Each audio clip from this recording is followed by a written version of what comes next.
ஓம் சாந்தி. நாம் அனைவரும் அழிவற்ற ஆத்மாக்கள் என அறிந்து கொண்டோம். நம் அனைத்து ஆத்மாக்களுக்கும் இறைவன் ஒருவரே தந்தையாவார்.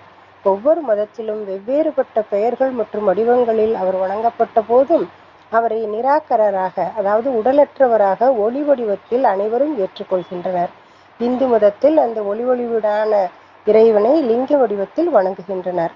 நமது பாரத தேசத்தில் ராமர் கடவுளாக கருதப்படுகிறார். இருப்பினும் அவர் ராமேஸ்வரத்தில் சிவனை ஜோதிர்லிங்க வடிவில் வணங்கியதாக சொல்லப்படுகிறது. அப்படியானால் ராமர் கடவுளா அல்லது சிவன் கடவுளா? நிச்சயமாக சிவ தந்தைதான் கடவுள். நாம் தெய்வங்களாக வழிபடும் ராமரும் கிருஷ்ணரும் பிறப்பிறப்பு சக்கரத்தில் வருவதாக புராணங்களில் கூறப்பட்டுள்ளது. ஆனால் சிவன் பிறப்பிறப்புக்கு அப்பாற்பட்டவர். ராமரையும் கிருஷ்ணரையும் 16 கலைகள் நிறைந்த தேவதைகளாக மாற்றம் செய்பவர். அந்த ஜோதிர்பிந்து ஸ்வரூப சிவ தந்தைக்கு தான் பக்தி மார்க்கத்தில் லிங்க வடிவில் சோம்நாத், கேதார்நாத், பத்ரிநாத், காசி விஸ்வநாத் மற்றும் நேபாளத்தில் உள்ள பசுபதிநாத் என நிறைய சிவனுடைய கோயில்கள் நம் இந்தியாவில் உள்ளன. ஓம் சாந்தி.